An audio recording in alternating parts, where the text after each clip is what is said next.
Hi, welcome to This Week in Ames. I'm Susan Guiazda. On today's show, we check in with the Parks and Recreation Department.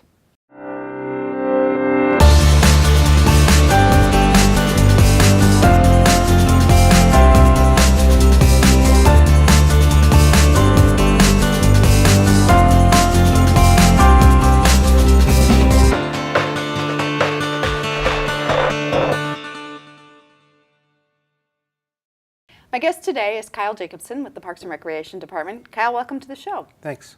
You serve as the maintenance supervisor for Parks and Rec, which is a position you've not held for that long. You told me just 2 years. Correct. Coming up on my 2-year anniversary right now. So explain to me a little bit about what the maintenance supervisor does. So I oversee the crew that takes care of the parks. We do a lot of construction projects and also the maintenance, picking up the garbage, mowing, anything that needs to be done in the parks around town. So this must be an extremely busy time of year for you. Very busy. Spring startup is extremely busy for us.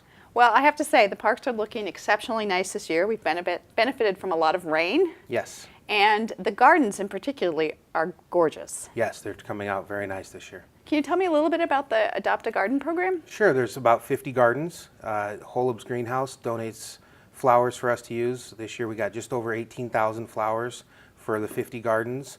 About 150 volunteers plant those, and Sean Crane, one of our maintenance staff, oversees the program and does a fabulous job.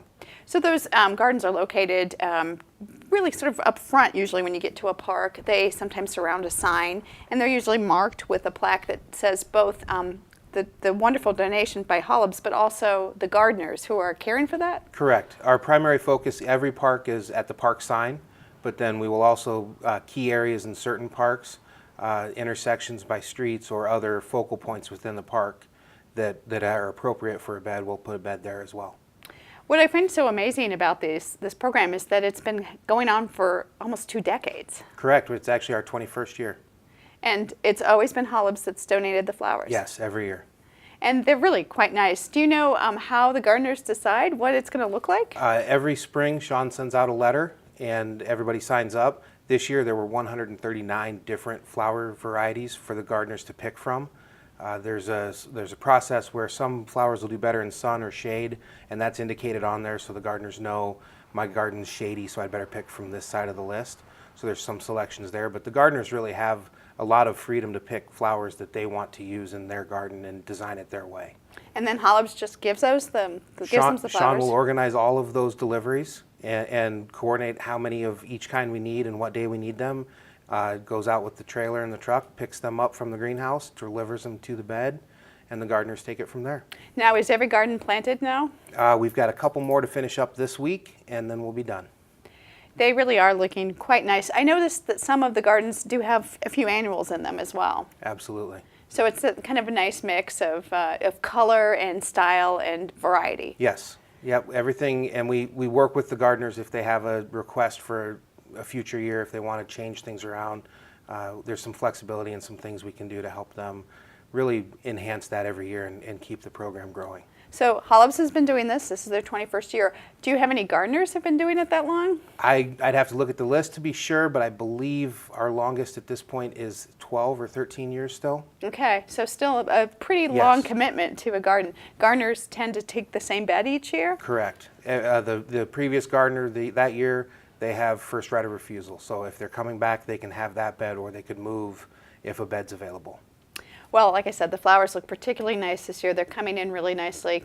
Those gardeners and Holub's deserve a big thank you. Yes, they do. Thank you. So another thing I noticed recently, I was driving around and saw Dove Park had some new playground equipment. Looks wonderful. Yep, very exciting. A great improvement, a larger piece, and a nicer piece than the older stuff that was there. And I was on South 16th Street, saw another beautiful piece of equipment. Yep, same manufacturer as Duff. That one is a little more construction to do around the edges of it, but Greenbrier will be open as well.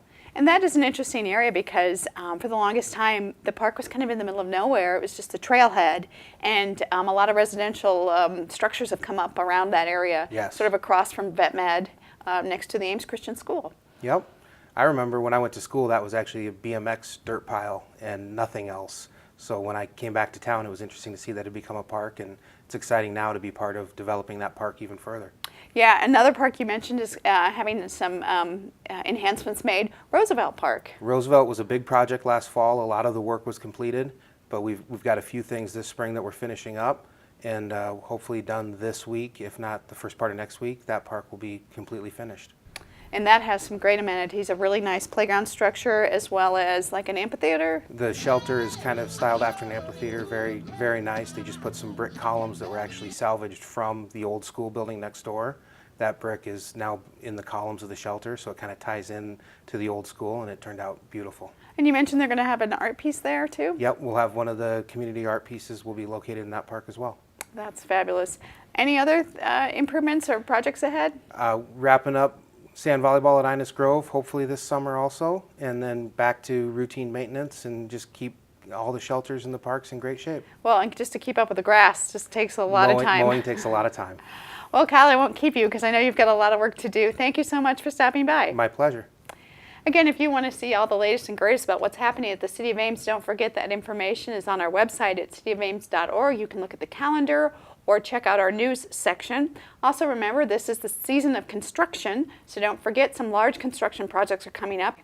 On Monday, June 6th, don't forget that 13th Street will be down to one lane in each direction from Ridgewood Avenue west to the entrance of the Furman Aquatic Center. So if you're traveling east to west in Ames, you'll want to keep that in mind. You can see all the latest construction updates at cityofames.org/construction.